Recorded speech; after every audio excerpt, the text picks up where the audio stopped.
2026 में सिल्वर ने पिछले कई डिकेड्स की स्ट्रॉन्गेस्ट स्ट्रक्चरल फेजेस में से एक में एंट्री ली है। गोल्ड से अपोजिट, जो कि ज्यादातर सेंटीमेंट और मैक्रो फियर से ड्रिवन होता है, सिल्वर को 2026 में real physical supply deficit support कर रहा है। यही वजह है कि सिल्वर आज एक साथ प्रेशियस मेटल भी है और इंडस्ट्री कमोडिटी भी है। लेकिन यही डुअल नेचर सिल्वर को गोल्ड से कहीं ज्यादा वोलेटाइल भी बना देती है। सिल्वर कुछ महीने पहले रिकॉर्ड हाइस पर पहुंचा था, जिसके बाद हमें शार्प प्रॉफिट बुकिंग देखने के लिए मिली थी, लेकिन उसके बाद बहुत स्ट्रॉन्ग बाउंस बैक भी हमने देखा। मार्केट लेवल्स के अकॉर्डिंग की सपोर्ट यहाँ पे 2,31,700 पर केजी हो सकता है और सिल्वर की मेजर रेजिस्टेंस 2,77,000 से 2,80,000 पर केजी की रेंज में हो सकती है।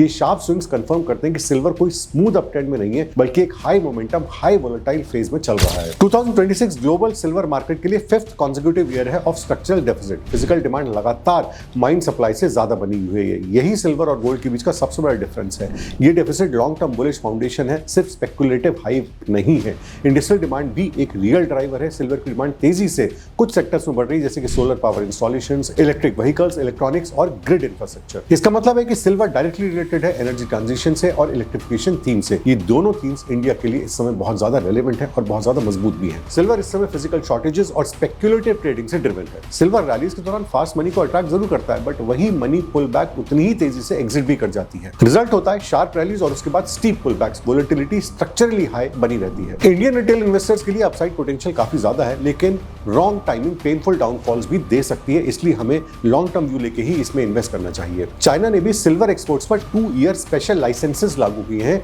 इससे सप्लाई टाइट होती है और प्राइसेस को सपोर्ट मिलता है। लेकिन एक रिस्क भी है कि चाइना की सोलर इंडस्ट्री धीरे धीरे सिल्वर लाइट और सिल्वर फ्री टेक्नोलॉजीज की तरफ शिफ्ट हो रही है। लॉन्ग टर्म में ये डिमांड ग्रोथ को कैप कर सकती है।